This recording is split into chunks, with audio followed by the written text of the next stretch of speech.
अपनी जान के दुश्मन को अपनी जान कहते हैं। हम अपनी जान के दुश्मन को अपनी जान कहते हैं। मोहब्बत की इसी मिट्टी को हिंदुस्तान कहते हैं, हिंदुस्तान कहते हैं।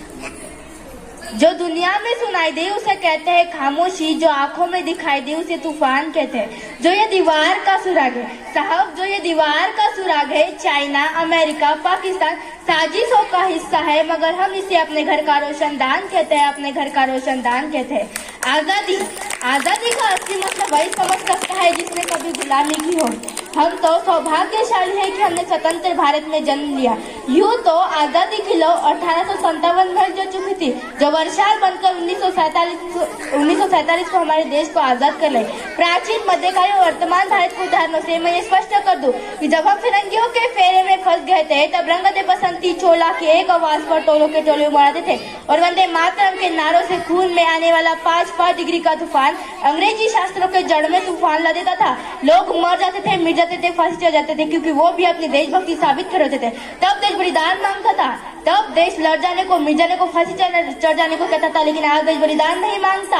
आज देश लड़ जाने को, मिट जाने को, फांसी चढ़ जाने को नहीं कहता, बल्कि मेरे विचार में जो व्यक्ति अपना काम पूरी लगन, ईमानदारी और मेहनत के साथ करे ना, तो वही सच्चा देशभक्त है। मैं नहीं मानती कि फेसबुक और व्हाट्सएप की डीपी को 3 रंग में रंगना ही देशभक्ति है। और अगर आप कहेंगे कि साल में 2 बार हाथ में तिरंगा लेना देशभक्ति, तो मैं आपसे पूछना चाहूंगी कि फुटपाथ में रहने वाला वो बच्चा ट्रैफिक की छांव में लगे पाँव में जब तिरंगा बेच रहा होता है, तो क्या आप उसे उसकी देशभक्ति कहेंगे?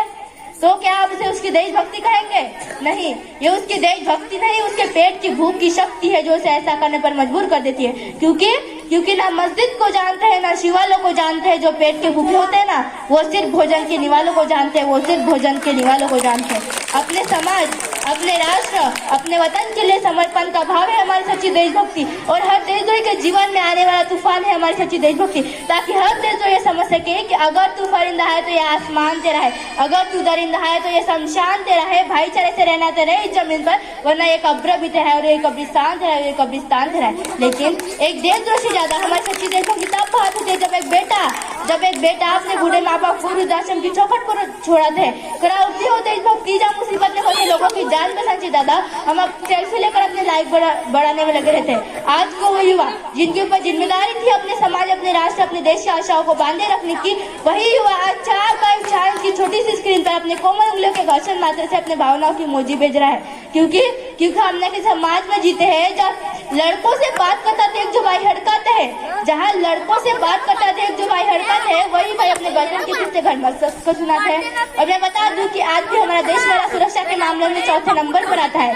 क्योंकि हमने के समाज में जीते हैं जब पत्थर की मूरत को लगते हैं 56 भोग, जहाँ पत्थर की मूरत को लगते हैं 56 भोग। भूखे नंगे तड़पते सो जाते हैं लोग, भूखे नंगे तड़पते सो जाते हैं लोग। मजदूर को मजदूर समझिए, मजबूर नहीं। गरीब को काम दीजिए, दान नहीं। और अगर दान देने की इच्छुक है तो जीते जी रक्तदान दीजिए, और मरने के बाद अंगदान देकर किसी मरते हो को जीवन दान दीजिए। यही हमारी सच्ची देशभक्ति और यही हमारा सच्चा राष्ट्र प्रेम है। ना सरकार मेरी है, ना रब मेरा है, ना ये बड़ा सा नाम मेरा है। बस इतनी सी बात का गुरूर है मुझे कि मैं भारत की हूँ और ये भारत मेरा है और ये भारत मेरा है। लेकिन एक वैचारिक बीमारी को समाज में नजर आती है। कहा जाता है कि हम दुनिया के सबसे बड़े लोकतंत्र हैं, जहाँ हिंदू, मुस्लिम, सिख और ईसाई भी पैदा होते हैं, लेकिन बदकिस्मत एक कभी इंसान पैदा नहीं होते। और मेरे विचार में ना हिंदू की जरूरत है, ना मुसलमान की जरूरत है। राष्ट्र निर्माण के लिए केवल अच्छे इंसान की जरूरत है, राष्ट्र निर्माण के लिए केवल अच्छे इंसान की जरूरत है। जरा सोच कर देखिए, ये पेड़ पौधे और शाखाएं भी परेशान हो जाए जब परिंदे भी हिंदू और मुसलमान हो जाए। एक वैचारिक बीमारी भी मुझे समाज में नजर आती है। जिस देश ने पूरी दुनिया को तक्षशिला और नालंदा देकर के विश्व के सबसे बड़े विश्वविद्यालय की बुनियाद रखी, तो वही आज विश्व के 100 विश्वविद्यालय में से हमारा एक विश्वविद्यालय खड़ा नहीं हो पाता। जहाँ एक हमारे पास IIT, IIM, NIT जैसी शिक्षण संस्थान है, तो वही इस देश के गरीबों को बेरोजगारी की जमात में खड़ा करने के लिए उनके हाथ में सर्व शिक्षा अभियान का झंडा पकड़ा दिया जाता है। और मैं बता दूं कि शैक्षणिक बीमारी का केवल एक कारण, हमारे देश की शिक्षा नीति केवल 2 तरह के लोगों के लिए बनती है। पहले वो जो धनवान होते हैं, दूसरे वो जो विद्वान होते हैं। इसी तरह की कई गजब की बीमारी है और इन बीमारियों की जो जड़ है ना, वही हमारा अंधविश्वास। इस देश का युवा अपनी सफलता के लिए मंदिरों में जा जाकर नारे फोड़ कर भगवान को रिश्वत लगाता रहेगा। हमारे देश का शिक्षित वर्ग ही बिल्ली का रास्ता काटने पर खड़े हो जाना, अपने देश, अपने समाज, अपने राष्ट्र को ऊंचा मानता रहेगा, तब तक हमारा राष्ट्र निर्माण संभव नहीं हो पाएगा।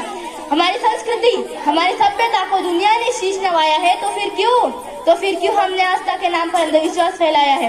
असल मायने में हमारा राष्ट्रीय तब होगा जब इस देश में महिलाओं की पूजा नहीं बल्कि उनकी इज्जत की जाएगी। हमारा राष्ट्रीय तब होगा जब एक गरीब बच्चा मध्याह्न भोजन के लिए नहीं बल्कि अनशन के लिए सरकारी स्कूल की चौखट पर कदम रखेगा। हमारा राष्ट्रीय तब होगा जब एक नागरिक नैतिक रूप से सतीन, चाकिर रूप से भ्रष्ट, मानसिक रूप से विवालित, धार्मिक रूप से अंधा, स्वैच्छिक मान मूल्यों के आंकड़ों में जिन्न शिन्न पैपन्नमय अखंड भारत को खंड खंड करता रहेगा, तब तक हमारा राष्ट्रीय संभव नहीं हो पाएगा। मैं बता दूं कि हमारा राष्ट्रीय तब होगा जब हम सब मिलकर प्रयास करेंगे, क्योंकि हमारे देश की जिम्मेदारी नहीं है हमें आगे ले जाने की, हमारी जिम्मेदारी है अपने समाज, अपने राष्ट्र, अपने वतन को आगे ले जाने की। होगा हौसला सबके दिलों में बुलंद तो एक दिन पाकिस्तान भी जय हिंद कहेगा, और एक पाकिस्तान ही क्यों सारा जहान जय हिंद कहेगा, क्योंकि सारे जहां से अच्छा हिंदुस्तान हमारा, सारे जहां से अच्छा हिंदुस्तान हमारा, हम बुलबुल है इसकी ये गुलिस्तान हमारा, ये गुलिस्तान हमारा। जय हिंद, जय भारत।